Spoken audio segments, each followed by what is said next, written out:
I wanted to give a review of Final Fantasy Crisis Core. In the pros column, I thought that the story was good.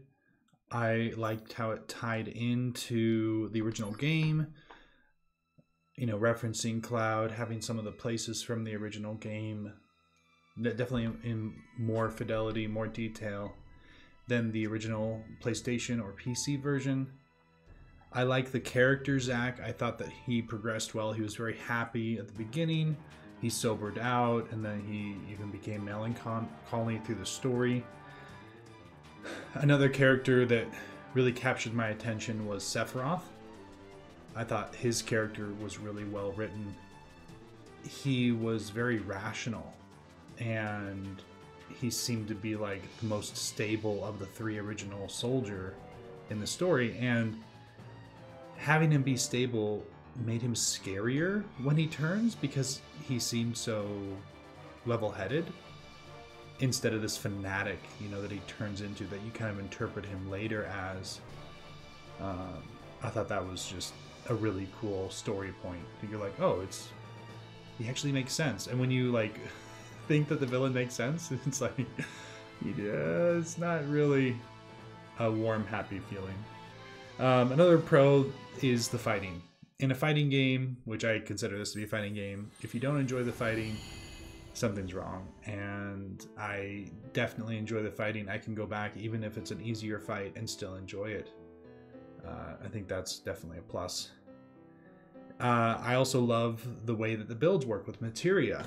So, you know, you get to level up this materia, and then it evolves into a new move, or increases its stat gradually. I just love those details of the materia. And the materia fusion, also an amazing system. It kind of goes along with materia, but the way that it grows is really fun. The accessories, I think, have a lot of diversity.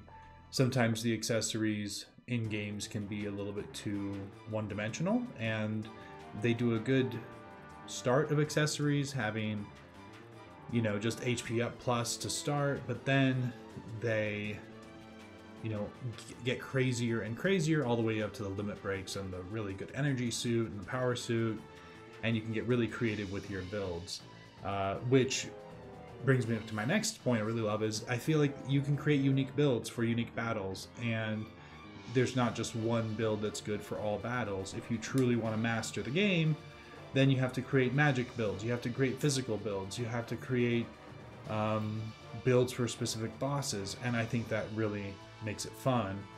And not most people will have different builds. I think some builds can be found out as being really good, but for the most part, people will have slightly different preferences, and I really like that.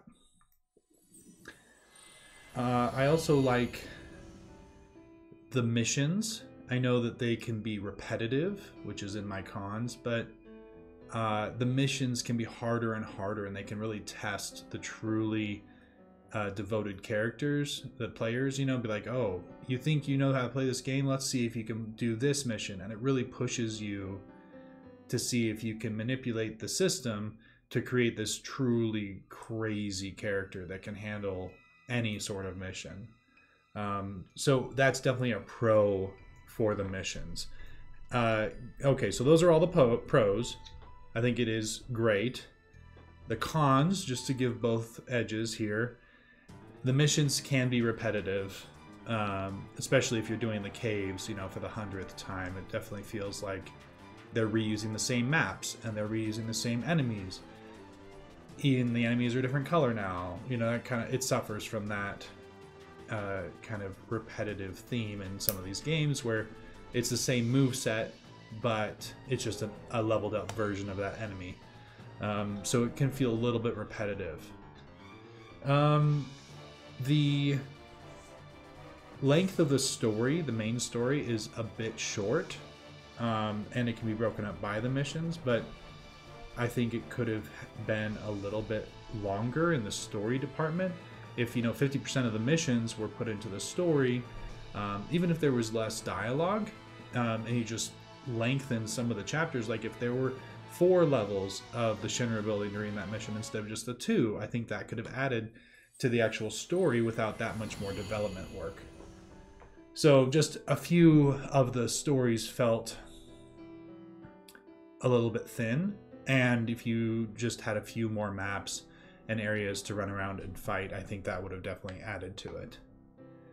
Another thing is the entire game, you are only fighting as Zack. And even if you didn't have someone on your team, you could have done more, like, I know it's crazy to say, but escort missions where your partner is invulnerable. So, like, there are a few opportunities in the game where it would be cool to fight with Angeal.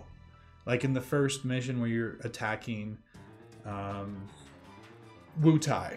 Like, it'd be cool if, like, for a few of those battles, Angeal was beside you in the actual battle, and it could have been cool to be fighting against someone really strong, and Angeal was right toe-to-toe with them, and you were really weak, so you had to, like, dodge and focus on just, like, staying alive, while Angeal kind of handles it and carries you.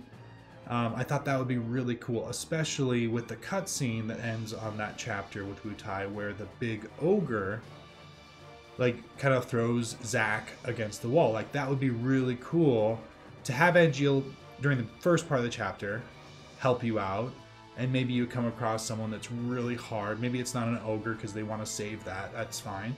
But then you get harder and harder in the mission, and you finally die. Like, somehow it's a forced death, or it feels genuine, like if they developed that and you're like, oh, this is such a hard battle, and he actually kills you, and then that's when Angeal joins the fight and he throws a phoenix down on you. Like, that would be cool, and be like, oh, Angeal's back, you know, and then he would be like in the battle. Like, that would have been so cool to have that dynamic in the mission. Give more weight to, like, okay, yeah, Angeal is with me. And then when he's lost later in the story, he'd be like, no, I think it would hit harder. There are a few other characters I think that would work well with, where you don't actually control them. They could just be in the battlefield, you know, they help out a little bit. In some areas, like, the coin could be flipped when Cloud is in the mission, and because Cloud's not, like, super strong yet, you have to protect him, and, you know, you don't want him to be super weak, obviously, and be a headache. But he could just be an infantryman, you know, like, and he's just doing his machine gun in, what, Mount Nibel or something, or Nibelheim, wherever that place is. It'd be really cool to have that flipped and be like, oh, okay, now I'm the strong one, and Cloud needs to be protected. Don't make him so weak that he just falls over and it's like missions. But maybe at the end of the battle, if he fell, he would just come back with like 1 HP. But only having Zack for the whole game feels... it's not super dynamic, and, you know, switching up the party is something that more modern games do, even in a 3D setting, that I think this game could be improved with. Even Sung could be cool, like, he could be a more powerful infantryman with a sword. Cissnei, you know, all these characters could have different, you know, attributes. Like, maybe Cissnei would be more of a ranged character, using more items or ranged magic. Like, that could be kind of a cool thing to fight.